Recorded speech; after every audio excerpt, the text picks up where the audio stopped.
Hi there, Bob Battizzato with CRBR Clean Right Build Right. Wanted to get some information out in a quick little video for all of you that have been affected by the Carr fire recently up in the Reading area.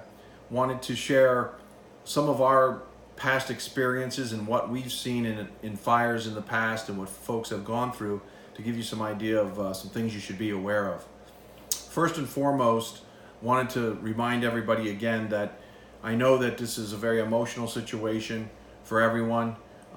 It's a time where there's a lot of confusion, misunderstanding, questions that need to be answered. A lot of you have not ever been through this before, and that's very understandable. But I want you to know that you do have options. Whether you see that now or not, you have options, and you do have ways to go down the road in either rebuilding or making decisions about your property once you see what's happened with your physical property, whether it's a commercial space or a residential home. Understand that you do have options, and you have local people in the community that know and have been through this before who can guide you through this, tell you the upsides, the downsides, where your resources are, things you should be aware of, opportunities you may have that you're not aware of now, or more importantly, just the timeline and how things are going to roll out based on our experience. And you should pull on those resources in our community here to help you get through this, because a lot of you, like I said, have not been through it before.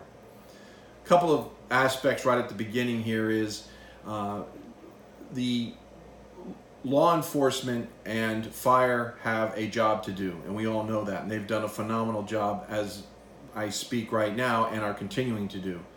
Just make sure you respect them. They do have a job to do when it comes to making sure that the right people are going back to these homes and that there's not someone taking advantage of this situation, because unfortunately that does happen.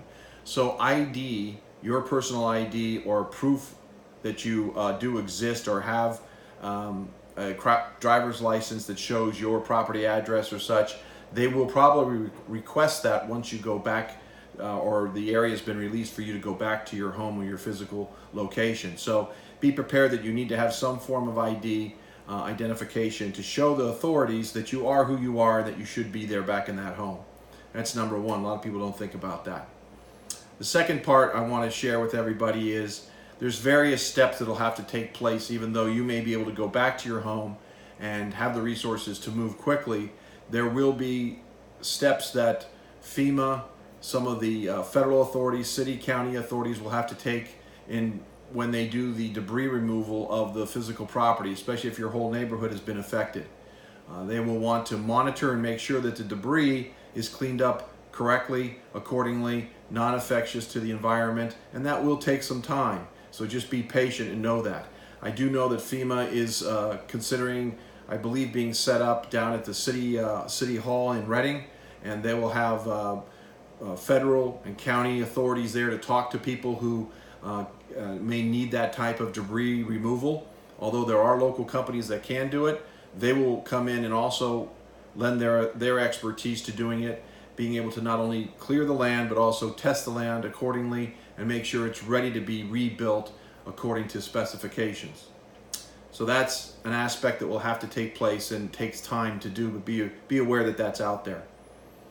The other thing is, if you are going back to your home and it was just smoke damage or minor damage that was done to it, often you can go in and grab some articles of clothing and some valuables and things and put them in a box and maybe have to still leave because the house itself is not livable.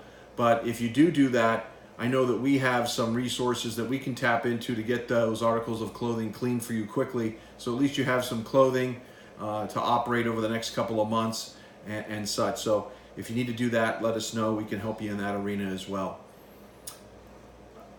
Additionally, there are, like I said, a lot of local people in the community that can help and have been through this, that can take you through the process, work with your insurance carriers, and basically give you the options you need to see where you want to go based on, do you want to rebuild, you want to clean the home, you want to move forward, or simply just collect the insurance dollars and move on to some other location. And that happens as well.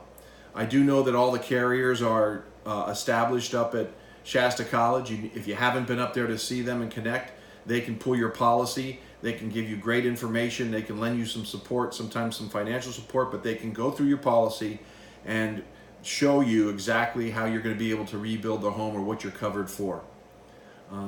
Additional living expenses are critical right now. If you need to have a roof over your head and because your home has been destroyed, make sure you're maximizing your additional living expenses. Also, loss of business. Many of the policies have loss of business. Make sure you get with your agents there locally in the community and have them explain those policies to you and be an advocate for you to the carriers that you need support, you need help, and you need those financial aids to keep moving forward, to keep your family going and or your business so that until you rebuild and get back on your feet. So reach out to your agents and have them go through that and be an advocate for you, like I said. The additional resources you can pull on, there are quite a few assisted living folks that are up there, temporary housing. They're up at Shasta College. They can help you with some temporary housing. I know there's quite a few up there I've seen. That's going to be critical for you in the next couple of months. And then again, getting involved with a company like ours or a local company that can help you through the process and start talking you through how this is going to unfold over the next couple of months. We've done this before, we're experts in it, and we can lend our expertise and give you those options. So wanted to just get some information out. There's much more that goes on behind this. If you need to get in touch with us just for a conversation or just to talk, or you just want to know what's next, we certainly can do that with you at any time. We have a tremendous team up in the Reading area, in our Reading branch up there. So you can either reach out to us on our website. We have a crbr.com has a site for car fire victims you can go to and fill out a quick little email form, and we'll get to you as soon as possible. Or you can call our office there in Anderson, and we'll respond right away to you as well. So reach out to CRBR Clean Right Build Right. We'll try to help you through the process, and we know it's a very trying time, but there are folks that can help you, and you do have options. I want you to know that, and we're here to help you with those options. Thank you.